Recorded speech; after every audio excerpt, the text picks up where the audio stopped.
Tristan Da Silva is the Orlando Magic's secret weapon, and he could potentially be the Rookie of the Year when it's all said and done. We're going to get into his freshman year campaign in the NBA and what he has meant to this team with our stars out for an extended period of time. This is Magic Digest, guys. Make sure that you hit that subscribe button. Join the Orlando Magic community that we have here on YouTube, the Magic Digest family. And I'm going to keep saying it until we get closer to that 1,000 subscriber mark. Guys, 85.8% of you who are watching these videos regularly over the last month aren't subscribed, so it's easy. Cost no money to do so. Subscribe. It helps support the channel. Lets me know that you guys are loving the content. We're going to keep it moving here as the season progresses on. Now, let's take a look at the NBA Rookie of the Year ladder. Now, I know a lot of people might not think, oh, Tristan Da Silva, he's averaging 8.8 points per game, and this number's 8.3. Obviously, this was the most recent ladder from Christmas Eve, so they're coming out with one probably sooner, and he will probably be a little higher. But Tristan Da Silva, not exactly super high on the list, but he's at 8. This is his first appearance, and he's had a couple duds. He obviously had 0 points against the Knicks. That didn't help his campaign, but he's right up there with a couple of guys that have been getting a lot of positive buzz, positive publicity, and he is starting to put the world and the NBA on notice. Tristan Da Silva has been a guy who has been extremely important to this team. He's entered the starting lineup over the last handful of games.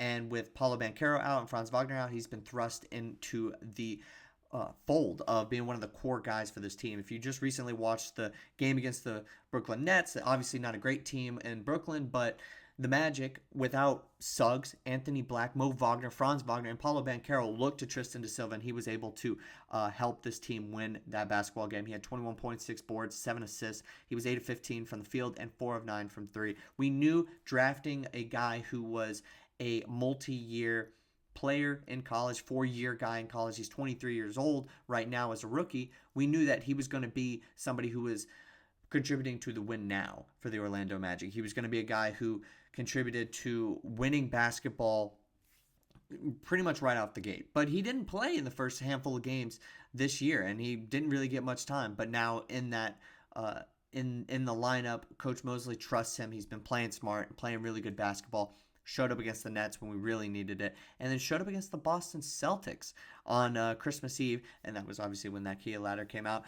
18 points against them, 3 rebounds, 2 assists. I did mention now he did have 0 points against the New York Knicks. That was rough, but he's been playing extremely well over the last month, and his season averages are getting bumped up as the games go on. As you see, his point numbers are at 8.8. Now this year with the Kia ladder, look, Jared McCain would have probably been the runaway Rookie of the Year, but he's out, unfortunately, for the rest of the year, so it's pretty wide open. You got Zach Edey, who's averaging way better statistics, and you got guys in front of Tristan Da Silva that are averaging far better statistics, but with Da Silva getting about 22 to 25 minutes per game and being on a very, very good Orlando Magic team despite all the injuries, I think that he might get the nod over some of them as the year goes on if he can continue this play and can stay in the rotation and be a pivotal piece. The game winner that Cole Anthony hit against Brooklyn was actually drawn up for Tristan Da Silva. So I think that he will continue to stay into the lineup and could be a guy that we see come playoff time still getting really good minutes and producing positively on the court for the Orlando Magic. Tristan Da Silva, if you guys don't know, German. So he's I've talked about him when we picked him up over the summer and drafted him in this recent NBA draft, and he just kind of fit. He's been a huge part of the team chemistry for the Orlando Magic, and I just think that this is one of the kind of home runs that this front office has done in the last handful of years with the draft. They've gotten plenty of really, really good pieces, but Tristan Da Silva is a piece that I know a lot of people were skeptical of. Hey, we need a guard, or we get another forward. He's 23 years old. What's his ceiling? Well, it looks like truthfully that he could be one of the better players on this team, and I kept going back and forth. Who is the best guy in the summer league of that roster? Is it Tristan Da Silva? Is it Anthony Black? Is it Jet Howard? I think it's clearly Tristan Da Silva right now. He's been averaging almost like 15 points per game over the last 2 weeks. Like, he has been balling out, and the increased playing time and responsibilities have been absolutely pivotal for the Magic to stay above water. stay afloat. I asked you guys a few, maybe let's say a week ago, what was going to be the record to end out this year. Well, how were we going to fare against the Miami Heat, the Boston Celtics? How were we going to fare against the Nets, the Knicks? What was our record going to be against those teams? And I asked, obviously, 0-3, 1-2, 2-1, 3-0. And we have stayed the course. We have done a fair job, and we've gotten back on track since a couple of lackluster offensive performances against the Nets. And this team is primed and ready for Paolo Banchero to come back. And I don't see why Tristan Da Silva would be out of the lineup. Now, I did want to kind of go further into the Rookie of the Year conversation that I mentioned just a second ago. Look, Zach Edey is probably the leader in the clubhouse right now. He's been the guy he's at number one right now in the rookie ladder, along with Castle, and there's not going to be too many. I'm not going to argue too much. Actually, Zach Edey was fifth on the rookie ladder. He's averaging 11 points per game and 7.5 rebounds.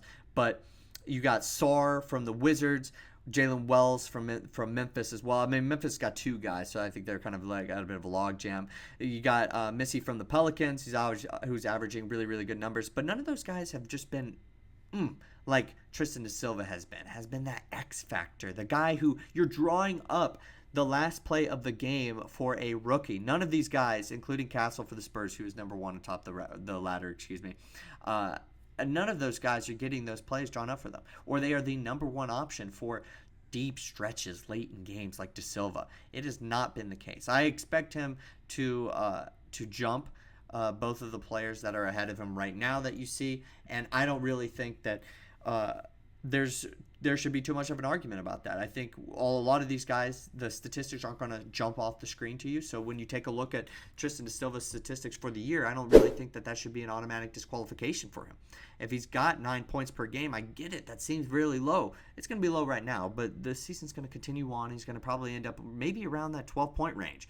That's when I think you can really talk about, hey, he's been really, really important to this playoff caliber team, this Orlando Magic basketball team. And potentially we could say, hey, that's a Rookie of the Year right there. I don't really think it's all that ridiculous to say, especially as time goes on. I understand he's going to be building a case and things could happen. Injuries could happen, knock on wood. But I definitely see that being something that a lot of people, especially in the media, talk about, say, hey, this is a dynamic rookie who is on a playoff team, who is getting tons of run. But regardless, his Rookie of the Year campaign may not actually be something that comes to fruition and to a Rookie of the Year award, but certainly an amazing pick by the Orlando Magic. And I just felt like making a video, coming out here and saying that this guy is somebody who I think will make a serious impact on this Orlando Magic team come playoff time. But that's all the time I have for you guys today, talking about Tristan Da Silva. I did want to mention that the month in review is coming out. The month in review video is coming out tomorrow, where I release the final grade, player of the month, and game of the month. You guys are voting on that in the community tab. Right now, Pataze is the far and away leader for player of the month, and A and B grades are tied for the Orlando Magic, and it looks like also the Heat game is going to be the winner for the game of the month. And I can't really blame you guys for any of those picks. I think Suggs might deserve a little bit of a praise as well, and Tristan Da Silva might also deserve a little bit too for being the player of the month. Da Silva's got a real case for that as well, and Cole Anthony. I think they're all really good, of course.